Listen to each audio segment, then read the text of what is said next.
You're listening to Through the Square Window with Samira, Ahmed and Graham Kibble-White, plus some naughty bits.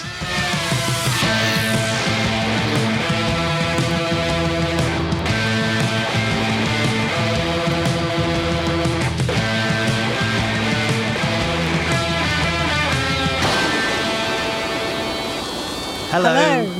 This is a podcast guiding you through the UK television we watched in decades gone by.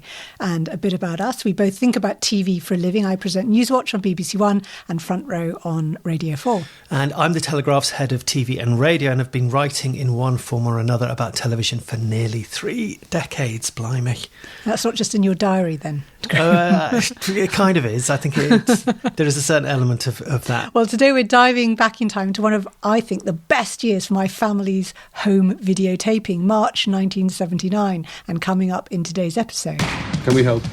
If you can't, every living being on this planet will be dead within hours. I think you have to try and face it, Adrian. I was born in India in 1946, May the 1st, in Srinagar in Kashmir. My God, Carla, look at that gigantic pear. Oh, thank you, Captain. That was Blake 7, Man Alive, an episode of the astrology-themed Star Signs with Michael Aspel and the Kenny Everett video show. First, to the postbag, and let's start with John Williams from the World of Telly podcast, our bitter rivals. That said, we always love hearing from John, who has some thoughts about the 1969 Saturday night theatre play we discussed in our last episode, McNeil by Alan Owen. John writes, a couple of things that stick in my mind about McNeil and the other 2 plays in the trilogy is that they were all shot twice, once in PAL, once in NTSE, so a slightly different performance may still exist out there. The other is that the 3 productions were for charity. Sean Connery, Michael Caine and Paul Schofield, the stars, all waived their fees, and ATV donated a big wedge of cash towards an actor's charity or retirement home or something like that. I didn't know that. No. That's very interesting. Well, Ben Smith, who's head of publishing at Rebellion, which is something that excites me, emailed to say, I'm enjoying the show and seeing how many of your correspondents' names I recognise. I feel the podcast is a little like a gathering in the playground the morning after an important broadcast and dissecting what has happened. I like that image very much. Yeah. He says, I'm writing now as I think you were too hard on ITV in your recent 1969 episode when you said the channel was not good for history and much better for drama and entertainment. Just a few years later, in 1973, ITV was home to the greatest history series in UK TV history, The World at War, which ran for 26 weeks and redefined the TV documentary. And all through the 1960s and 70s, ITV's World in Action was a rigorously authoritative contemporary documentary series. Don't get me wrong, ITV had more than its fair share of intolerably low moments, but we shouldn't overlook its serious highs too. I suppose that's a fair comment. No. I mean, The World at War is an absolute landmark, but also I think news has always had a very high reputation at ITV. And the news at 10 ITN was absolute. I think they often held the BBC to, up its game, frankly. Yes, I think you're right. So Ben Smith, yes, we concede your point. Right. Judith Everard also dropped us a line after last month's episode, and she said, I'm so glad you chose Civilization. I loved hearing your response to it. The series had a profound influence on me as a child in Australia in the early 1970s, when it was repeated on ABC during the school's programming on weekday mornings. Episode 1 sparked my passion for medieval European history, and hence my academic career. I rewatched it recently after trying to explain to my daughter how necessary it was for me to go to Chartres when I first visited Europe in 1986.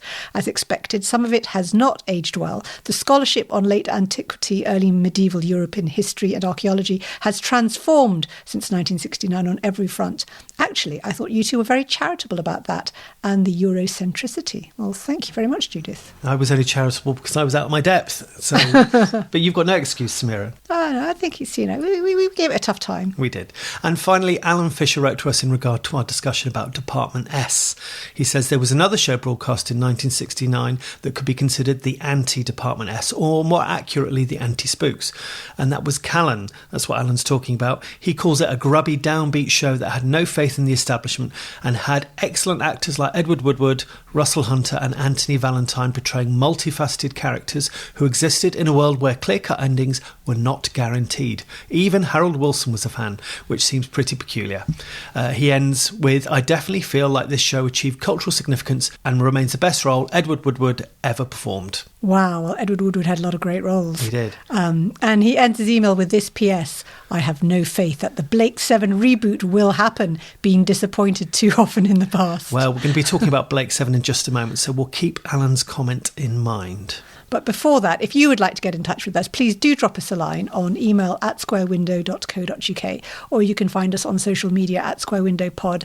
And can I mention, we noticed that we're rating particularly high in New Zealand, which delights me. And if you're a Kiwi and you're listening, tell us why. What do you think? We would love to hear from you, from anyone who's listening. We would. OK, let's set a flight plan to March 1979. Speed standard by 12.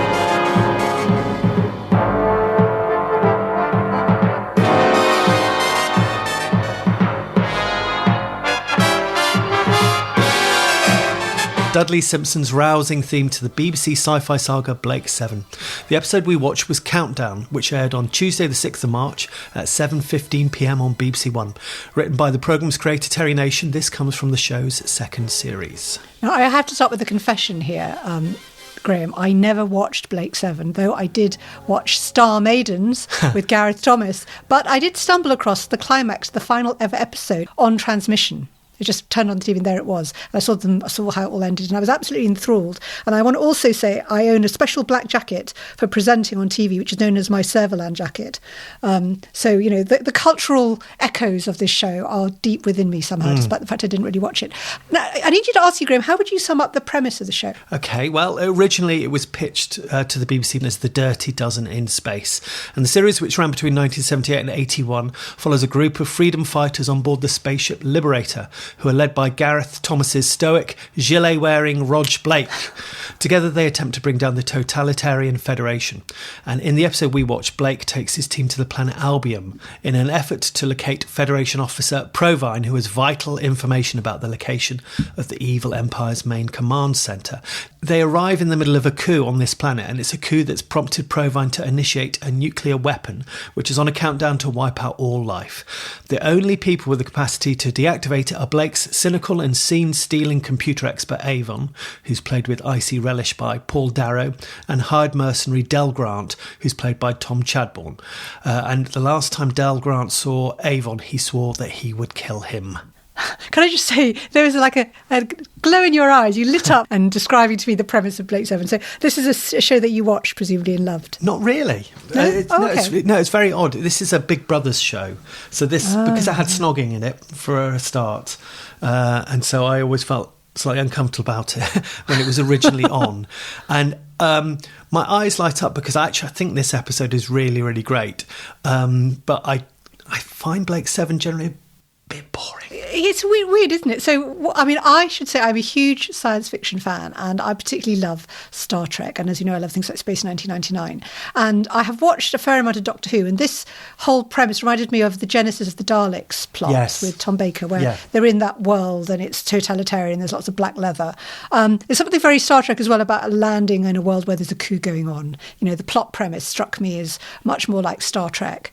And I noticed little things like, you know, there's teleporting, but it's a lot cruder. You know, they have a little blurring effect, but then they do quite nice things with outlines, almost like someone's drawn a pen around people's shapes. And I'm quite intrigued by the women in this. So on board the crew, the two women are left to man essentially the reception desk, like secretaries, you know, and given things to do. And then there's the one rebel woman down on the planet who's kind of given everything to do. Barry, get Vetna up here. I want to know exactly what we're up against. And then put out a general call for anybody who can give help. Right away. And when you've done that, get this place cleaned up, get a casualty report, and get some Federation prisoners for questioning. And while I'm doing all that, what are you going to do? Worry. That's what I'm going to do. Worry. So it's sort of aware, and yet at the same time, the writing for women I felt was sadly limited. Well, it's Terry Nation who wrote this. He historically has never been great at writing for women. And I know on Doctor Who, he had been persuaded, I think particularly on a story called Deaths of the Daleks, to gender flip some of the characters so we could actually have some women in the show. Here we're talking about Callie and Jenna, who are left on board Liberator. And there are two scenes almost in a row where they say to the men, "What's going on?" And the men sort of say, "Oh, no, we'll tell you later," and bustle past. And they never really get a foothold on the story. No. So that's definitely, that's a con, but there are lots of pros here. I mean, it opens like a war movie with the evil Federation officers besieged by these rebels. And the dialogue is, I think it's really quite sharp. There's a really lovely line about blind patriotism. And let's just have a little listen to that, delivered by the baddie Provine. The Albions have broken through into the outer gallery, sir. The field command reports that despite severe losses, our men are putting up a courageous defence. Yes, spare me the propaganda, Selson. Can he hold them? He's concentrating what's left of his force to make a stand at level 3, sir. If they beat him at level 3, there's very little margin left. He'll hold them, sir. I'd like a little more reassurance than your blind patriotism, Selson. Put the status report on the computer and run a probability program. And then it rattles along like a ticking time bomb of a story, and Terry Nation always liked to count down in his stories anyway. But I think what I really like is it just layers on this extra jeopardy. So we've got this baddie Provine who is trying to get off the planet because he's about to explode it. He's stuck there, so he's secretly in the shadows kind of bumping off the rebels. And then we have this character of Del Grant who's got this historic grudge against Avon. And then that kind of brings out quite an affecting backstory about Avon, which is the kind of the history of this. He left a woman to die, basically, yes. Who was the sister Who was Del's sister, yeah. And even when we get to the climactic defusing the bomb scene, which in itself has enough inherent jeopardy, it's done in a room that's fast collapsing around them. So I really like the way it keeps topping itself. So my two criticisms are Callie and Jenna, yes, and the fact that everyone looks like their mum cuts their hair in this show, I think. So Avon, who is the kind of slightly dark one. Yeah. I was a little surprised, that's all. Why, do you know him? I once knew somebody called Del Grant, but it was a long time ago. I doubt that this is the same man. You don't seem very eager to find out. Why? There are matters that remain to be settled between us. Like what? I told you, it's not important. He has a sort of double, doesn't he, with the Provine character? They're sort of like doubles of each other, aren't they? In what way? How do you mean? Well, I just mean... Well, one, they look a little bit alike, yeah. And they move through their respective worlds in a slightly similar way. Do you know, I hadn't thought of that. I suppose they do. I mean, one of the things I think, Simon Guerrier, who we mentioned last episode, told me is that when they wrote Avon, they always wrote him so that you were never quite sure what his motivation was. So everything he did, it could either be seen as self-serving or it could be seen as for the greater good. And I think that makes him a really interesting character. So you never quite know. We always roughly know he's going to do the right thing, but you never quite know why he's going to do the right thing. Yeah. I thought that, the whole plot about his former love who he left to die. He didn't just leave her to die. She was like tortured to death hideously. Yeah. Well, and gave nothing away. Yeah. Which I thought, again, like the women, they're sort of, even when they're braver than the men, they're not really present, are they? No, just that all happens line. off camera. I mean, she does show up the following year, I think. So there is a storyline which picks up with her and she's not really dead. Oh, that's all right then. What about the slightly dim comedy one, the blonde one who's a bit thick? This is Villa, played by Michael Keating. He's sort of like the equivalent of one of those robots. He's the robot sidekick, the comedy robot. He's Tweaky from Buck Rogers, isn't he? Or who's the sort of depressed... was it Marvin the paranoid android in Hitchhiker's Guide to the Galaxy? He's like that character. Well, I think what I feel about those is you've got the three of them. You've got Blake, you've got Avon, and you've got Villa. And I think that shows the virtue of having three really well-defined characters, even though they're really kind of simple characters. And the dialogue between them is then presumably very appealing and easy to write because it always just comes in this same rhythm.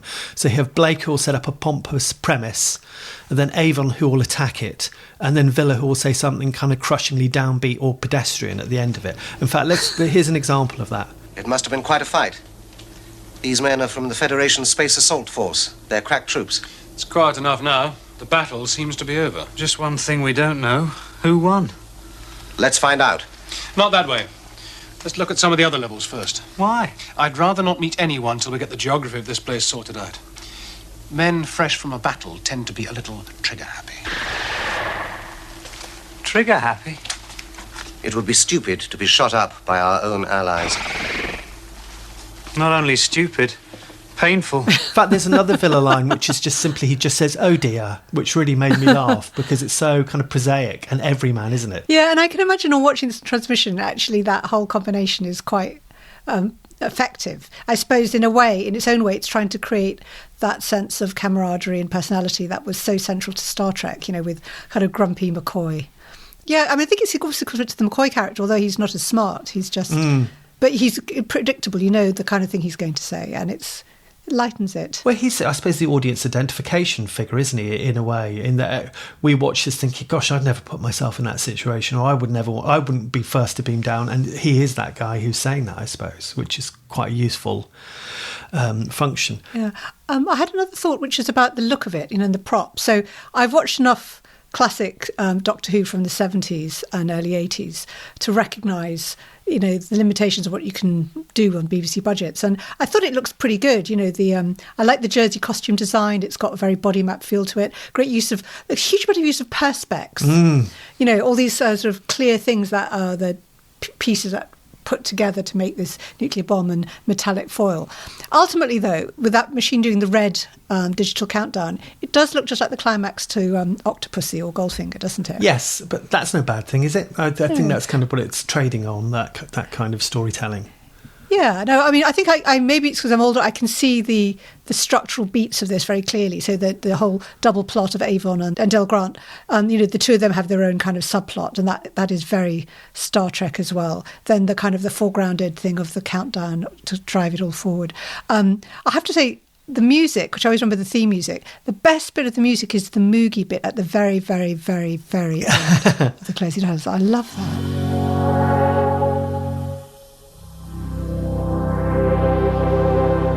Yeah, it's great. This is Dudley Simpson, who was doing the music for Doctor Who at the same time. So they totally feel like or sound something like they're in the same universe, don't they? What do we know about Terry Nation's motivation? Because it feels like it's trying to be quite gritty. It starts with this big, as you say, this big coup, and there's a very high death toll, I thought. There's lots of people being shot in the corridors, which of course also looks very post-Star Wars, the opening sequence of Star Wars when, Darth Vader enters the ship and forces her way in to try and catch Princess Leia. So I wouldn't argue it's hugely original, but it's great to see it being done in a British way on a British show. Yes. So I was trying to get a sense of what you made of that look of it and what you feel it's worth comparing it to, if anything. Well, I think there's a weird paradox of Blake Seven in that it really can take itself very, very seriously, but it also can have elements of high camp. And actually, there was another episode we nearly watched, which is famed for its campery, called Gambit, but it's so atrociously directed. I thought, we can't sit and tear this thing apart. It's not fair. But I mean, the initial premise is that Blake is set up for crimes he didn't commit by the Federation, and those crimes are child abuse. I mean, that's pretty. Oh, really? Yeah, it's pretty gritty. So they definitely wanted this kind of dark element, and this is precisely the kind of thing, that grittiness and taking itself seriously, and that kind of ersatz war movie element. I always thought they were bluffing. I never thought that when it actually came to it, they'd really activate. You better believe it, Corder. Is precisely why it was so great for my big brother. Sorry, Corder. I won you a battle, but I lost you a war. Something else I think is quite interesting, which I don't think you see a lot in Terry Nation scripts, and maybe this is the script editor Chris Boucher who's added it, but he's very good at the old pot boiler, as we've seen, and this really does rattle like a boiling pot.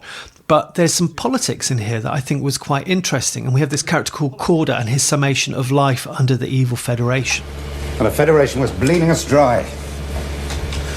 They levied impossible demands on our economy, gave us no voice in our own government.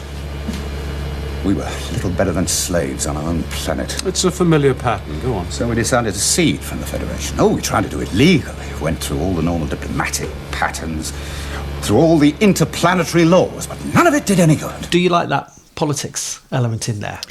Well, I think that the way that it's described is such a perfectly script-written précis. It never quite rings true. I would rather have had something which demonstrated it a bit more. So to give an example, there's a great Star Trek episode called Bread and Circuses, where they land on a planet where the Roman Empire is still in power into the 20th century, and they stage their gladiatorial combats on television. And so, but you have a few minutes of that, and you have an understanding of how this society functions. So I guess maybe they didn't feel they had the budget to do it, but I would have liked to have had a bit more show me, don't tell me. I think that is the budget. Because they never go outdoors here, do they? Probably wisely so, although there is some reference to the ice caps. But yes, I think so. A lot of their world building is done through dialogue. You have to take it on trust. Yes, yeah. God bless them. Yeah. Fair enough. Do you think there is enough here in this concept to merit a comeback. And, and as our correspondent Alan Fisher says, he's very doubtful about it. I'm very doubtful about it because it's not the first time people have raised the idea of bringing back Blake Seven. But do you think it's worthwhile resurrecting Samira? Well, I wonder. I mean, one, I haven't watched the whole series, so I don't know whether I'd feel differently if I had invested that affection for it that people who grew up watching it did. And sometimes things date, don't they? Yeah. We look back at them when you watch them again and we think, actually, I'm not sure. But also, a series like Firefly seemed to me to cover a lot of this ground. I know it famously got cancelled after one series, didn't it?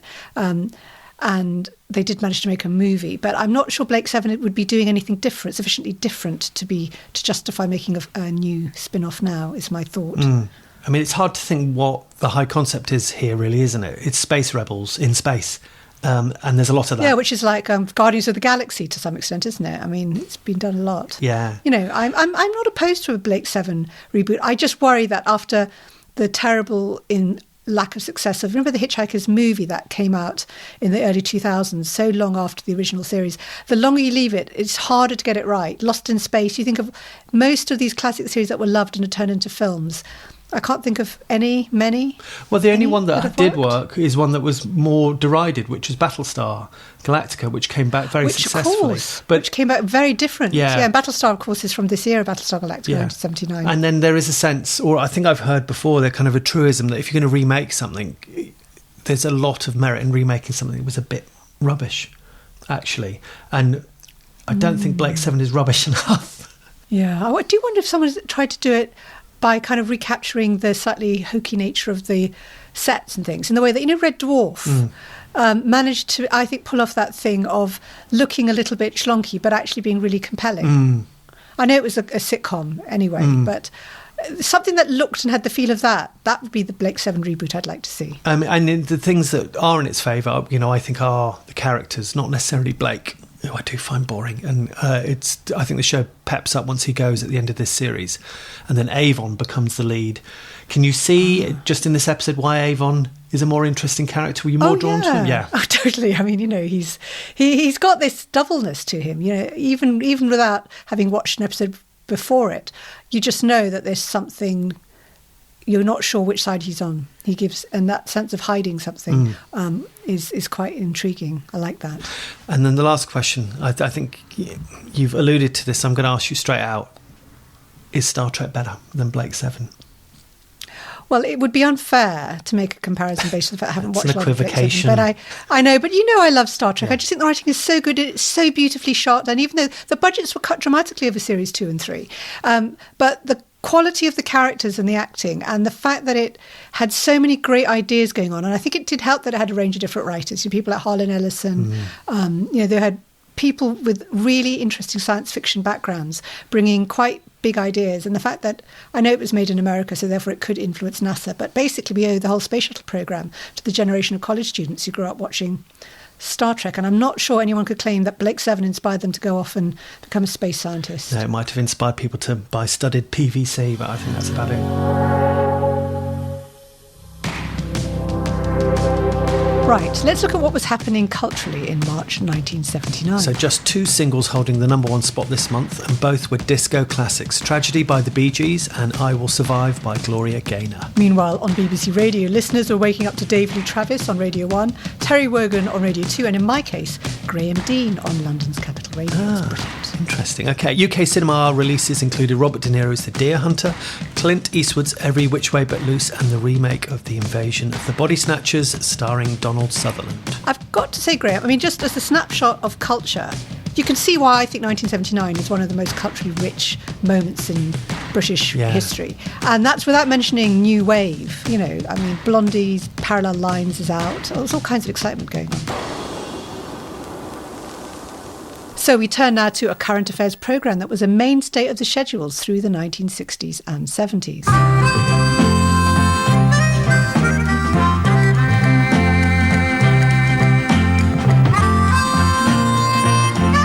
surprisingly groovy theme for Man Alive, the BBC's progressive documentary strand, which started in 1965, and I would always get very excited by the music, but almost inevitably quickly turn off once the worthy topic was revealed. But I was only 10 at the time, to be fair. On the same evening as our episode of Blake 7, at 9:35pm on BBC Two, Man Alive gave us an edition called Trouble in the Family, hosted by Jack Pizzey, which looked at family therapy and specifically how it impacted upon the Chivers from rural Wiltshire.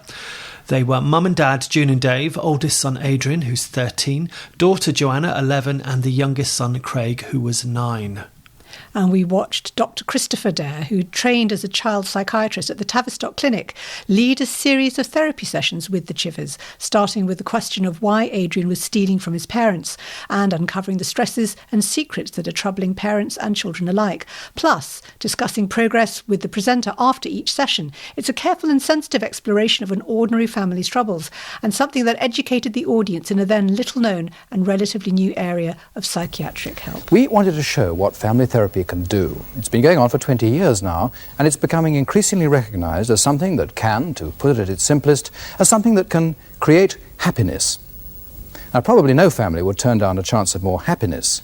We asked for volunteers for families who were aware of enough unhappiness to want to do something about it. I didn't expect to enjoy this, but my goodness, it was remarkable. And I want to start by saying just the investment of time to follow this family over all this time, and then have sessions where Jack Pizzey interviews Christopher Dare about how that session has gone. And then at the very, very end of the whole thing, you discover that they'd done the same with 2 other families, which they didn't have time to include, but they give you a quick summary of what the issues were with them as well. So they basically invested in 3 different case studies and had the budget to follow them all, film 3 separate sets of multiple sessions, and then boil it all down to the one that they chose. Remarkable. Yeah, it's really interesting. And family therapy sounds like such a generic term, and yet it was, what is it, 20 years old, they say, at this point? So it's really interesting that it's a kind of a new approach. And for an ordinary family, because he's a farmer, they're a farming family.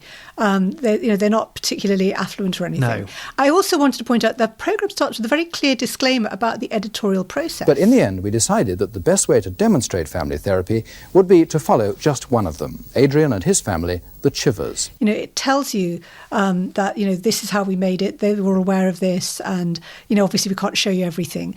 That level of making the viewer understand that there is editorialising going on. It's breathtaking. And I would compare it to a show that I often think of and criticise, which is all those reality sort of intervention shows like Super Nanny, which never ever discuss the editorial structuring and the pretense that goes into making television. They never even acknowledge, it. And here, his documentary doing it really well. And so the premise of it is one of the children, who I think the oldest, has been stealing Adrian. He's been stealing from the family. And he's been taking things like lipsticks and even, I think, his mother's personal stuff from her room. Her tights and things. They don't quite get into the detail, do they? But he's been taking them into school and putting them in other people's bags, which is all a bit odd. Yeah, and then from his father he's taking money. Yeah. And quite early on, the 2 other children are present, and I think one of them starts crying. Yeah. So you realise how much vulnerability there is. They're all sitting sort of in a semicircle, spaced apart, really thoughtful. The analysis after the first session with the presenter, an interesting argument about that Christopher Dare makes about why it can be better to see the family together rather than separately. And I've got to pick out, there's a moment when Adrian, they're asked to draw pictures of themselves and things, and Adrian draws himself as a devil being kind of controlled with knives. What's the story of the picture, Adrian, so far? It's not like a devil. It's a devil. And these stakes are being put through the devil? Yeah. Those are the swords. And he's got... There, and he's through got... his face, through his chin. He's got green daggers going through his face. What are the daggers going and swords going through him for? No, he's ruining buildings in the city. The devil ruins buildings in the city. That's all that stuff is really interesting, and it's quite a complicated illustration of a devil, and it's a devil that's also a robot, and that's quite far down the line, because there's an earlier session, isn't there, where Dr. Dare tries to get the youngest son to draw, and the boy is just too paralysed by anxiety I guess just about being on TV, that he can't even do that, and he starts crying. And I know it's a really facile thing for me to say, but I'll say it anyway. I found it really notable how unusual it is now to see people who are uncomfortable being on camera. You just don't get that anymore. Everyone is quite used to it. Whereas here, all these sessions are played out through kind of fixed, embarrassed smiles. And even you can see that they've agonised over what to wear. The boys are in these kind of matching, probably home-knitted sweaters, as if they're attending a posh family do. It's just so interesting to look at a time where people didn't really understand the rules of being on telly and being on camera. And then we have, Dr. Christopher Dare, the therapist, and he opens his first session saying, I'm a doctor who helps people with muddles and worries. And all of it's really gentle, isn't it? There's no drama. Very gentle.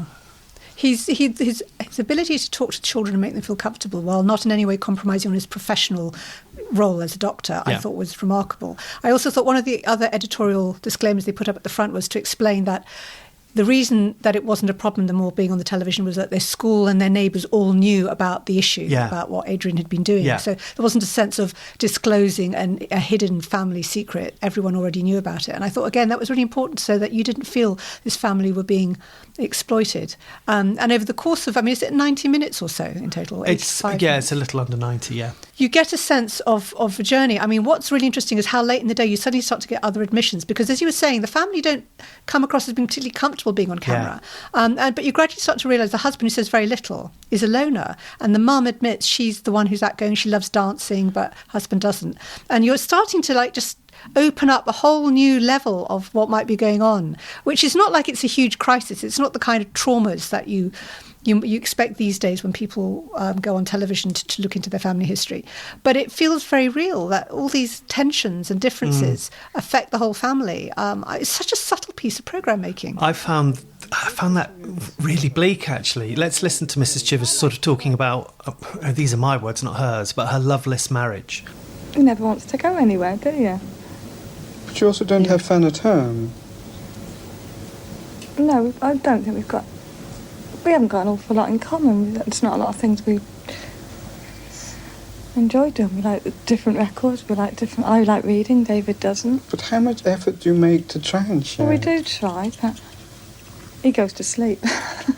I don't know, because, I'm certainly not qualified to challenge Dr. Dare, but I felt there was something a bit odd about the way he wanted to attribute a lot of blame to the mother and her background, and he digs into the fact that she didn't really have a father figure, and then he extrapolates from that she devalues the father.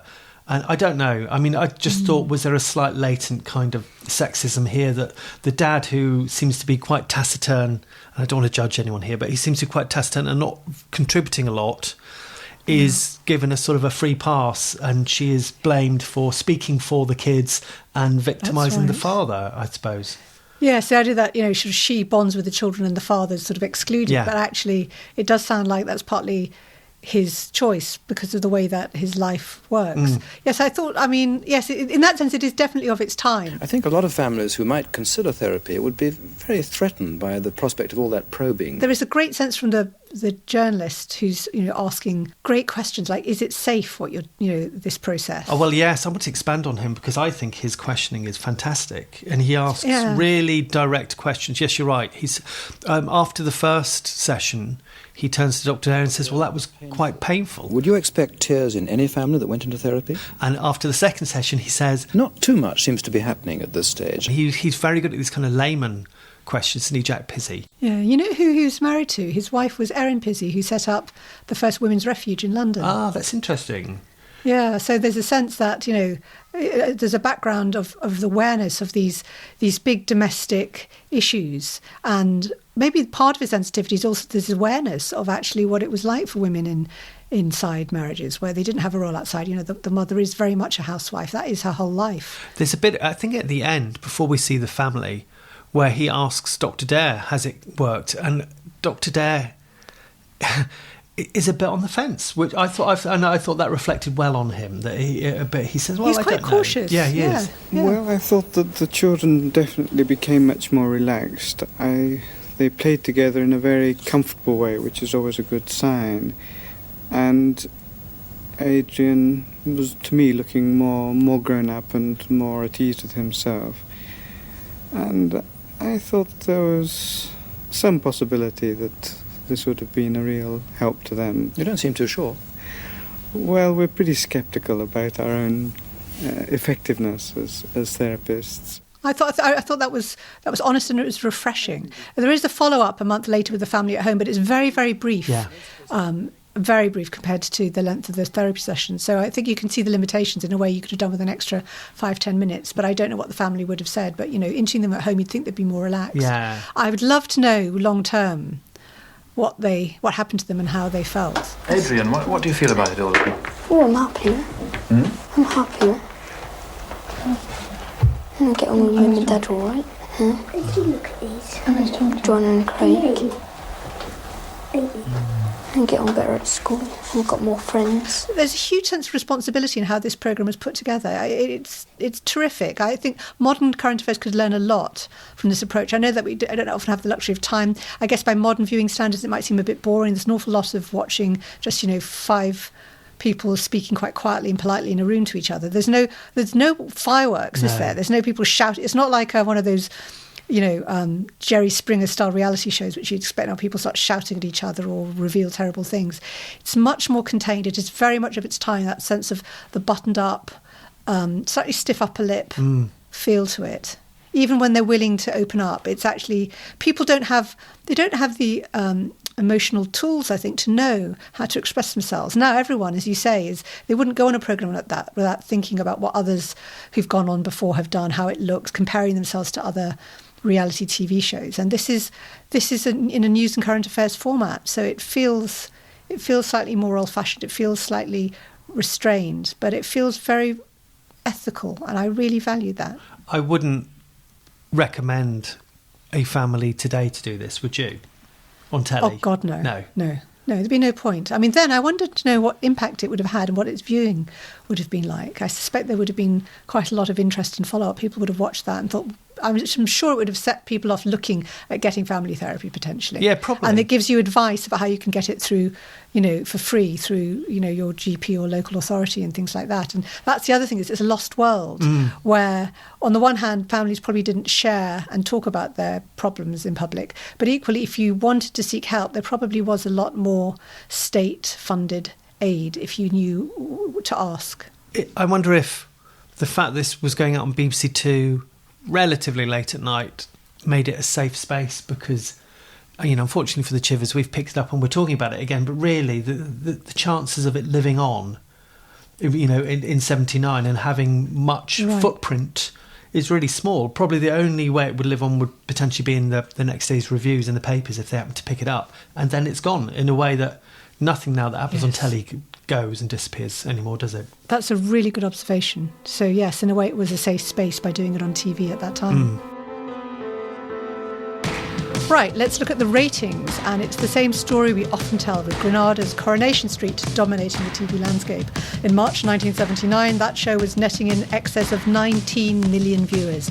Other top performers included Thames Television's This Is Your Life at 18 million, ATV's Crossroads with 15.9 million, the David Jason ATV sitcom A Sharp Intake of Breath at just under 16 million, and the BBC's best performer, That's Life, with 15.6 million viewers. On ITV, Granada's head of light entertainment, John Hamp, announced a new series of the stand-up show The Comedians was going into production on March 12th, the first for 5 years. It would reach our screens in July. Meanwhile, Yorkshire TV had just commissioned Eric Chappell to write a new hospital-based sitcom for James Bolam, Only When I Laugh, which would air in October. Is that the one that had the sitcom that went, I'm H-A-P-P-Y? That's the one with Peter It's funny how you can remember the music theme, yeah. News coverage was a pressing matter for the BBC, still is. Director General Ian Trethewin publicly lamented the corporation's thwarted efforts to get into electronic news gathering, which was the ability to use lightweight electronic cameras to feed pictures directly into a programme from a distance of miles. He blamed the broadcasting unions, who, after a successful pilot, are now refusing to allow over £1 million worth of equipment to be used. Meanwhile, supposed plans were leaked that BBC One controller Bill Cotton was to drop the 5 nights a week current affairs show Tonight to be replaced by a nightly chat show hosted by Michael Parkinson. Although the Parkinson Commission didn't transpire, Tonight ended in July. However, that made room for a new show on BBC Two, Newsnight, which came to our screens the following January. There were more union troubles and a walkout by 360 members of the Association of Broadcasting and Allied Staffs following the sacking of a shop steward, which impacted the BBC's A Song for Europe and Match of the Day, while also preventing the filming of various comedies and dramas. And finally, still more BBC controversies. Sean Sutton, head of the drama group, suspended producer Stephen Gilbert, who'd pushed on with rehearsals for a BBC Two play, Solid Geometry by Ian McEwan, despite being told at script stage that the production was too sexually explicit. McEwan later wrote about the affair, "I was told the play was, quote, untransmittable, and that this was not a time for adventurous projects." And he also recalled that Stephen Gilbert ascended to headlines as TV sex boss on carpet. "I sped in taxis to urgent conferences, then the whole thing was quietly forgotten." Wow, great drama. What drama? And at a time when actually stuff was pretty sexually explicit, I would have thought. Yeah. I'm interested that there was a pushback. I don't know what kind of plotline it was.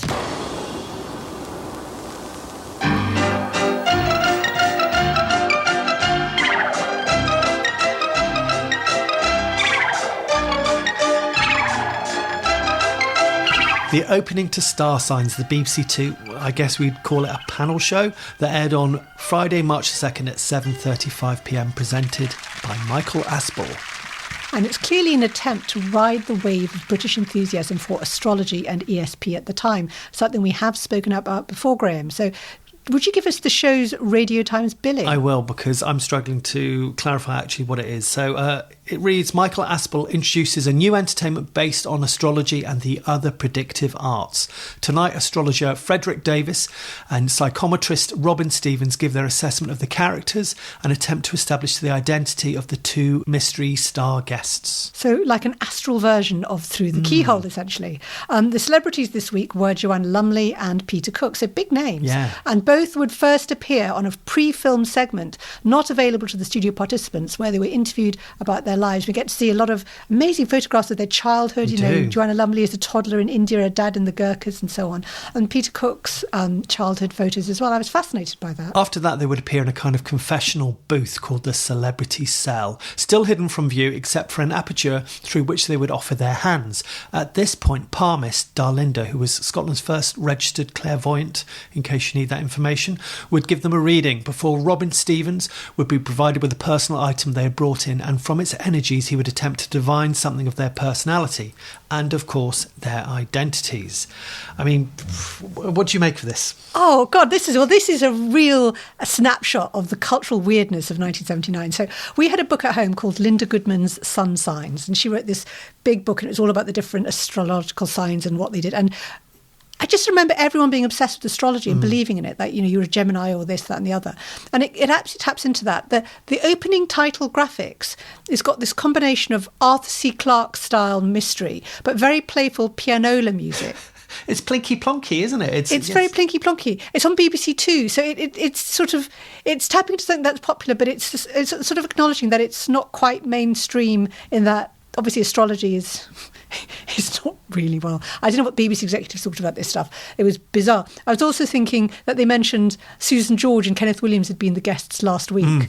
So you have a sense of just, again, it's the usual names. Kenneth Williams turns up on all the panel shows, doesn't he?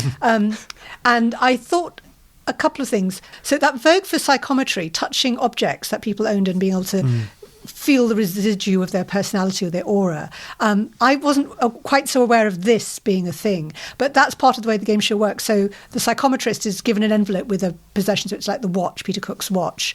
I can't remember what he's given. It was a ring. Back. They never said it, but I had a close look, so it was Joanna Lumley's ring. But I just thought it was something about the studio looked like it was the same setup as a news programme. There's an astrologer sitting on the sofa ready to do astrology readings of the audience. Yeah. There's a kind of, curved desk with the presenter Michael Aspel and his two ESP experts. And then they have this Mr. and Mrs. style hutch where the guest sticks their hands through. And I thought, well, you could probably narrow it down pretty fast once you stick their hands through, because once you get a grip of Joanna Lumley's hands, I'm sure you could get a sense of her physique from that. I was also thinking that, Darlinda, you said was the first registered, clairvoyant in Scotland. Yeah. Yeah, it wasn't that long since, I mean, sorry, I don't want to be slacking off Scots, but they were burning witches till really late, and they burnt more and murdered more women proportionally than any other country in the Northern Hemisphere. Yeah. They only apologised, I think Nicola Sturgeon apologised a couple of years ago. So there was something quite touching about the idea of this Scottish registered clairvoyant getting a mainstream entertainment show. I thought, about time. What I thought was interesting is Michael Aspel and the way he hosts it, and he's in his full Ask Aspel pomp, isn't he? Bedecked in brown with a kind of Natalie patterned, hugely collared shirt, and he's in some ways the perfect choice because he is the most reassuring of TV presenters. He's the median, not the medium, the median of TV presenters for me, and he's perfectly professional, and he sets the standard, and I think he weaves in a kind of a line of amused cynicism. Let's listen to his introduction, actually, to the episode. Welcome to another edition of Star Signs, an entertainment devoted to astrology, graphology, phrenology, and other Italian foods. You'll be surprised to learn that I'm still a Capricorn, and this is how Cara in the Daily Star horoscope advises me. You've been overdoing it a bit recently, so try having an early night. So thank you very much for being here. What do you think about how he marshals it? I think he's having fun, isn't he? He is, and I think this is the difference between scepticism and cynicism. I mean, certainly he's a skeptic. I think you could argue quite rightly he's more of a cynic. Yeah. And it just means it just punctures the pomposity that might be inherent in having all these astrologers. Yes. There's something very British, isn't there, about, we do a show about astrology, but we don't really believe in it. We don't really take it seriously. We just commissioned it. We say it's a bit crap, ultimately. It's a bit crap. But I say it's partly as a piece of social history that I love this. So the biographical film of Joanna Lumley. I think people probably think, particularly since the Avengers, that I'm more femme fatale-ish than I am. I'm actually an old housewife. In which she describes herself as an old housewife. And she talks about how she loves money. I love money. I'm really useless with it. I never have it. I love to spend it. I love to give it away in handfuls. But unexpectedly frank and sort of revealing things to say about oneself. And in that pre-recorded sequence, there's a sense that she's in her club or something, isn't there? We see lunch being brought to her table, and she's chatting to someone off camera, which is great. So one of the outrageous moments, I think, is where Robin is using his powers to divine his sense of who she is from her ring, and he says there's a good family background, a good family history. It's something. It's a colonial type. Aspel has briefed everyone in the studio that she was born in Kashmir, and so it doesn't seem a huge leap, does it? No. And the other thing I thought was that both he and Darlinda can sort of go on these fishing expeditions because the audience reaction leads them in the, whether they're right or wrong. Very cold hands, but I'm sure a very warm personality. Very strong lines in their hand. She knows exactly what she wants and she'll get it. Very versatile. She likes bossing men around. Especially very large men. I think she's quite slight built herself. I wouldn't say totally beautiful, but very attractive.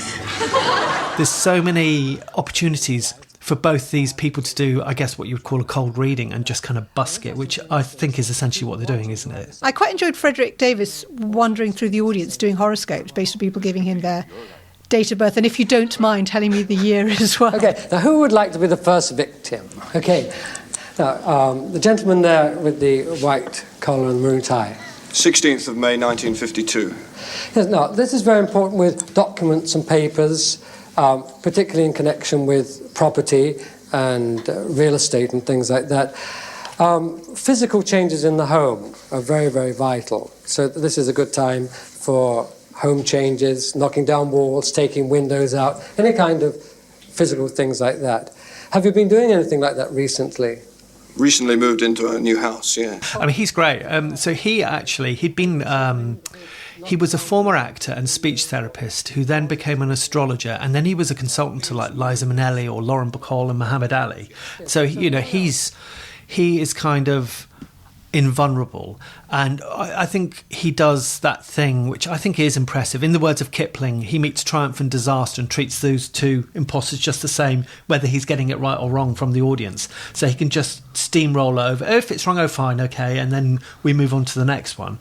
And I just like that kind of impervience to the world of fact, it doesn't matter to him. The other thing that I thought is genuinely good about this show, which is before they get into the whole business of the guests, is clearly what had happened the previous week was Darlinda and Frederick had made predictions, hadn't they, for what was going to happen in the news in the coming 7 days.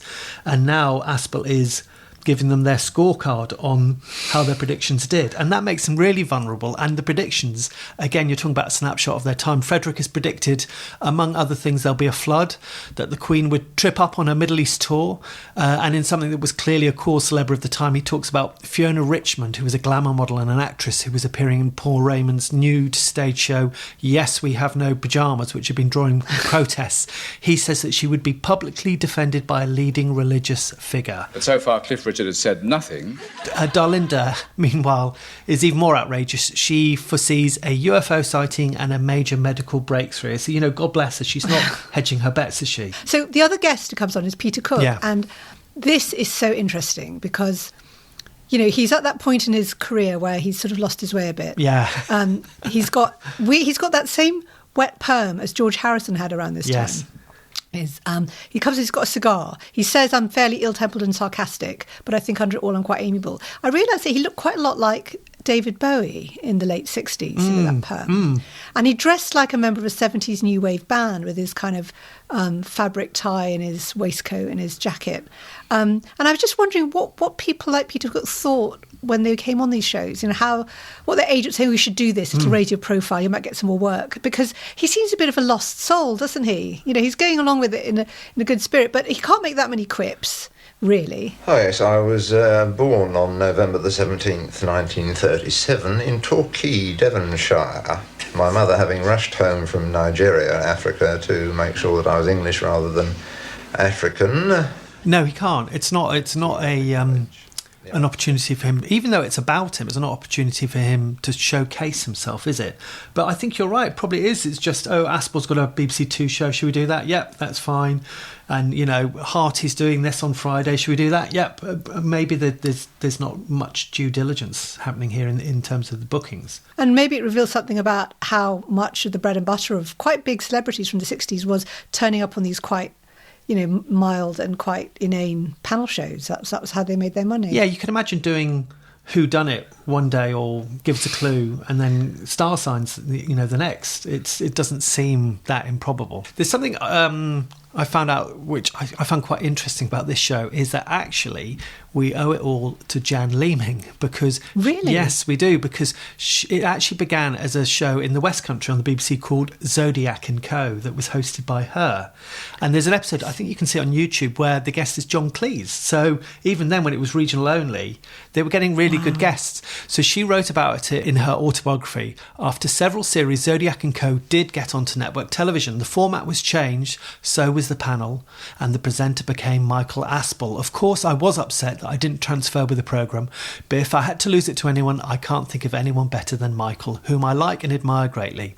I felt the changes in the programme format were not for the better, however, and the show was to have a very short life. I do think it's revealing, though, that they didn't transfer her with it. And I think this is his perennial problem, and it's still going, where they give the shows to men. Why couldn't they have got her? She was a very well-known newsreader at the time. Why on earth would you not transfer her with her own show? And she has that same feeling of kind of reliability, and that you relax, you think, oh, we're in safe hands, that Aspel has, doesn't she? She completely occupies that same space. Again, you know, we were talking about that Man Alive episode and family therapy.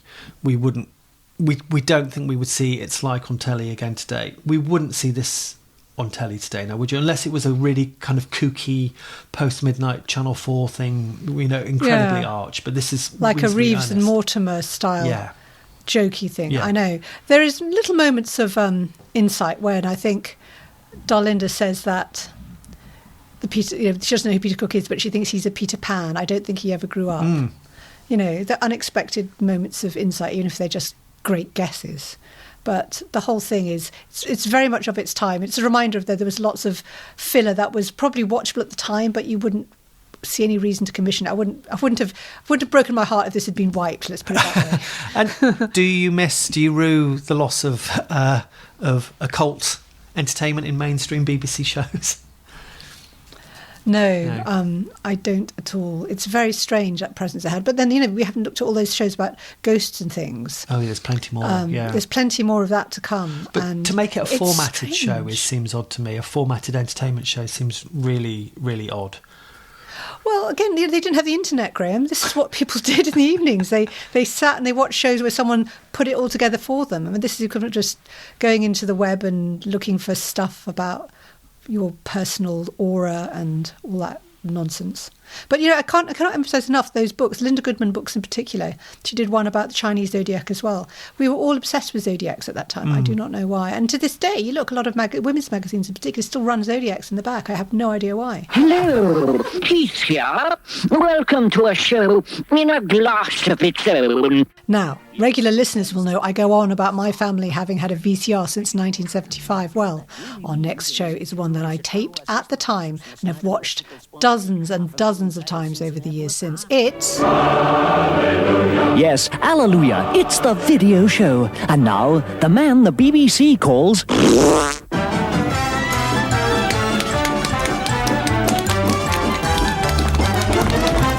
That was the opening to an episode of the Kenny Everett video show, which aired on Thames Television at 7 p.m. on Monday the 26th of March, between episodes of Crossroads and Coronation Street. Yeah, we have to talk about that scheduling in a bit, because now that just seems baffling. But Everett, a pioneering DJ on pirate radio, had already changed British radio with his energetic comedy style, tape effects and originality.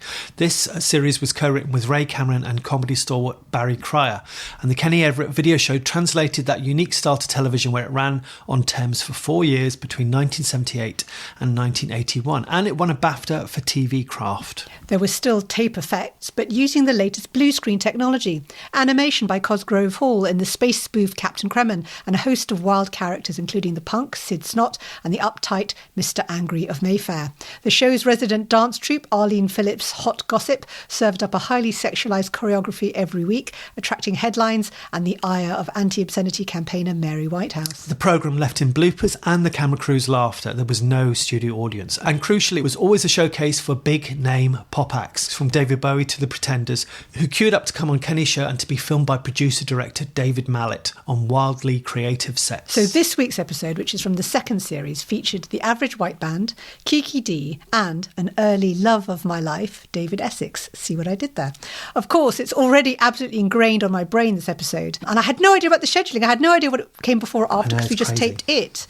But I've wondered what you thought, Graham. Well, let's talk about that scheduling. There was always a post-Coronation Street sitcom slot when I was growing up, but I forgot it was in between these two shows, and it makes it seem incredibly subversive that you can go...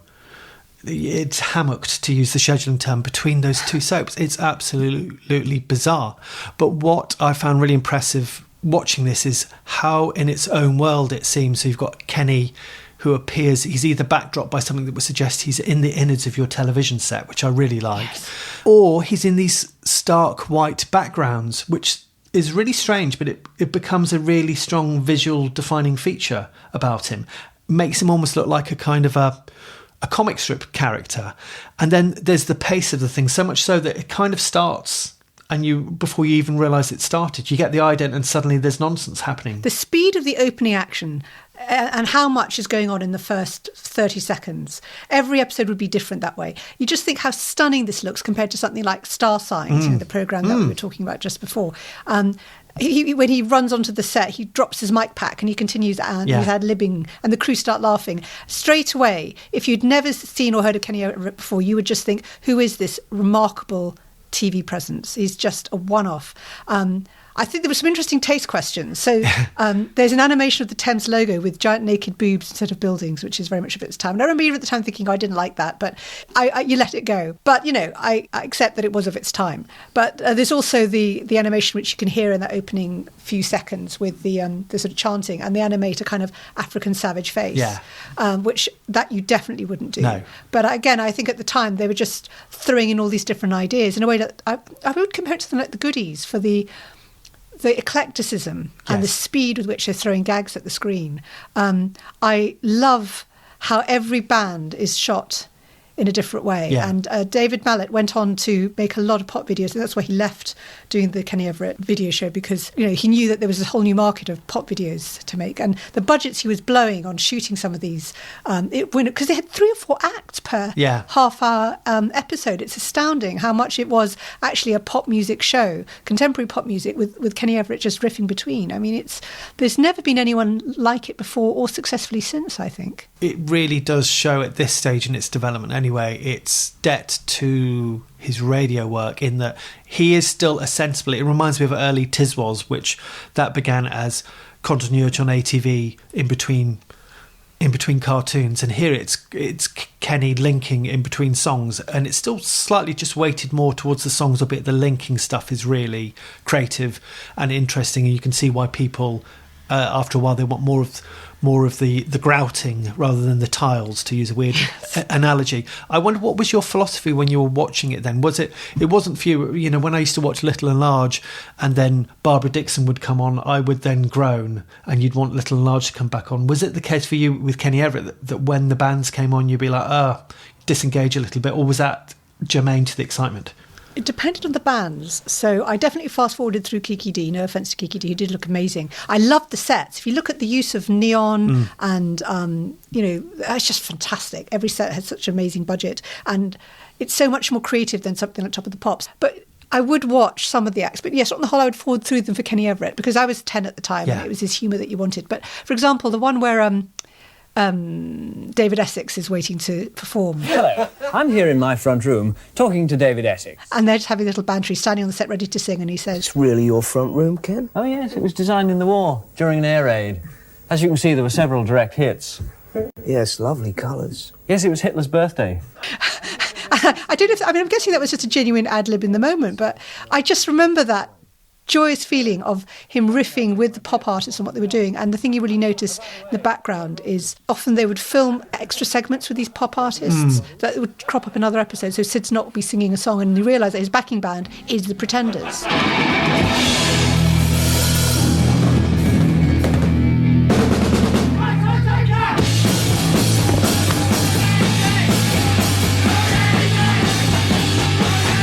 Even though they're only in it for a few seconds. Yes. Hi there, and welcome live to the Video Vault. Live to the Video Vault. To the Video Vault. And today, it's Land of Looninessville. The punning on live television. So you look, here we are live in the Video Vault, and it immediately repeats.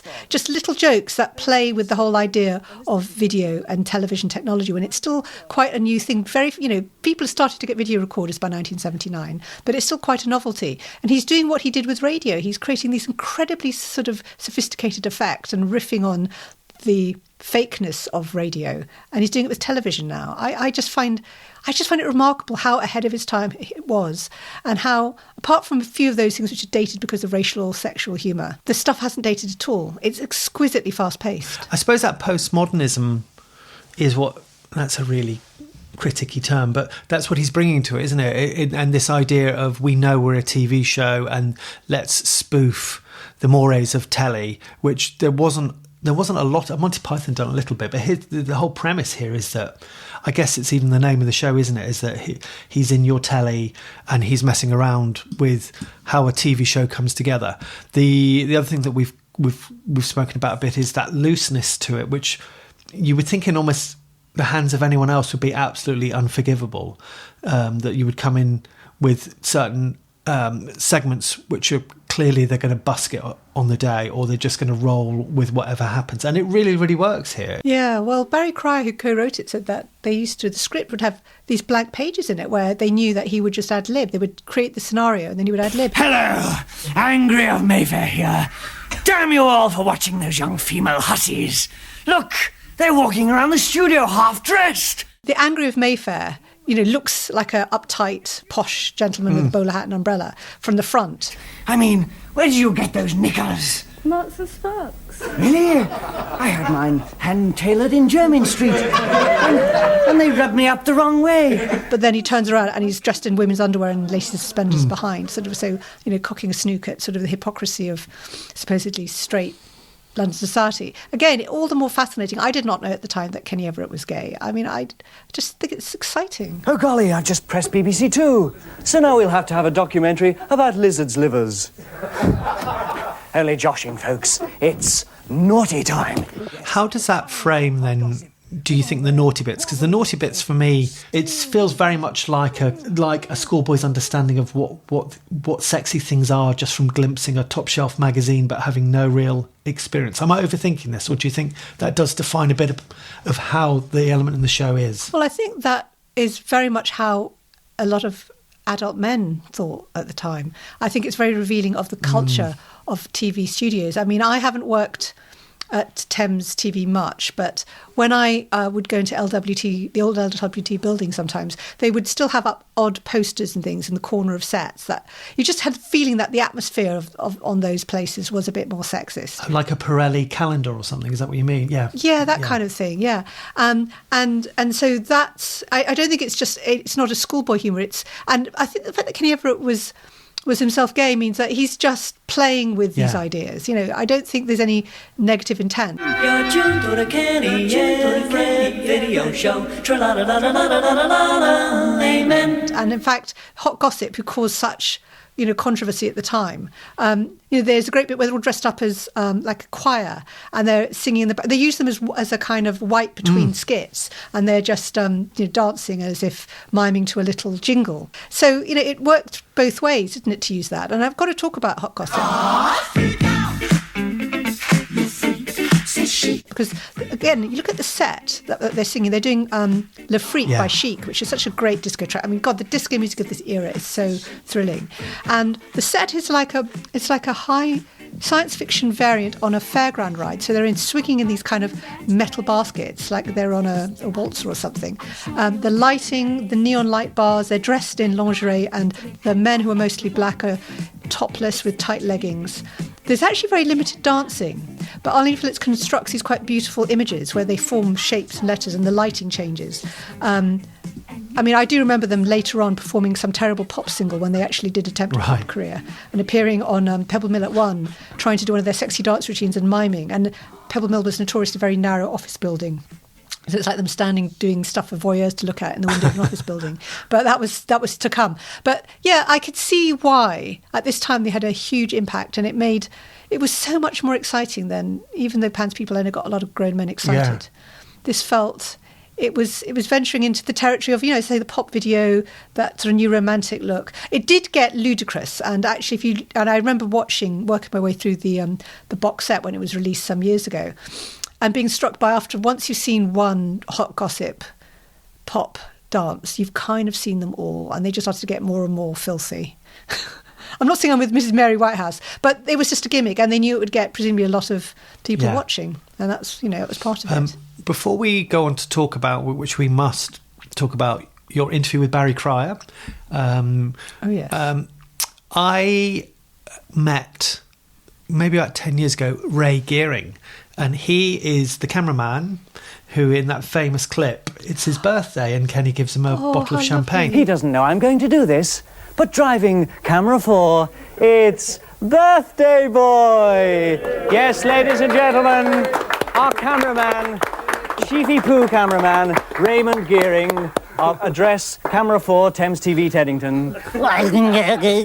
Ray, we'd like to present you with a bottle of cheap Japanese champagne and a custard pie.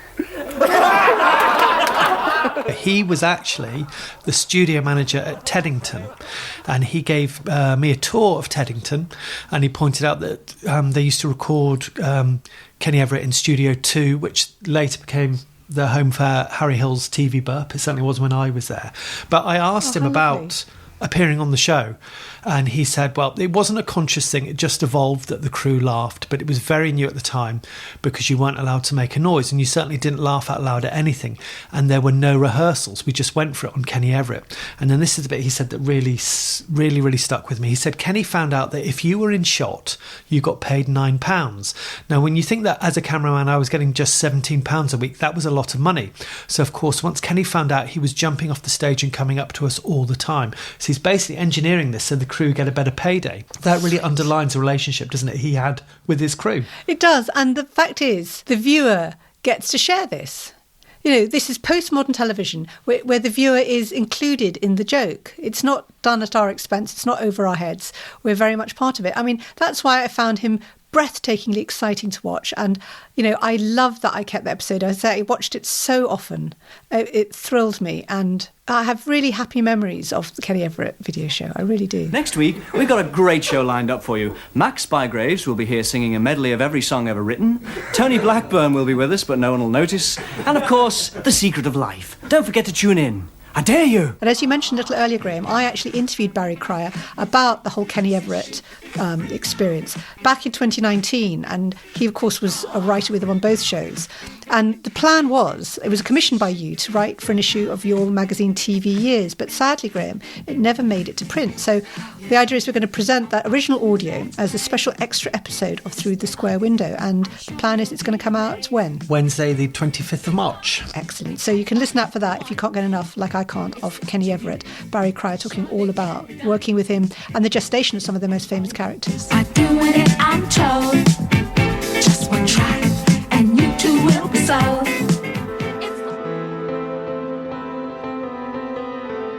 Here we are at the end of the episode, and once again quietly closing that square window behind us through which we all peeped.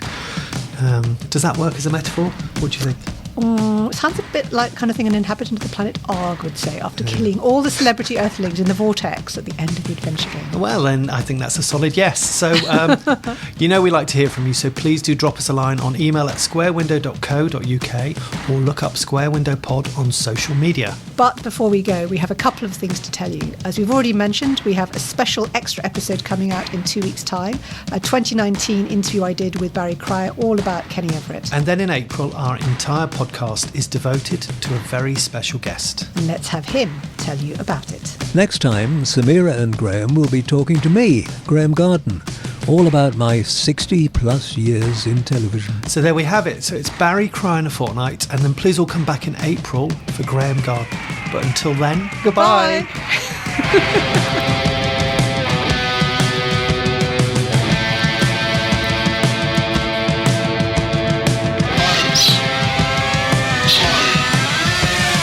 Thanks for listening to Through the Square Window. This was a Square Window production with music by local teenagers. Our podcast logo was designed by Stuart Manning, and the voice of Kenny Everett was supplied by me, John Dredge, the man behind the silly sketch series, The Nothing to Do with Anything show.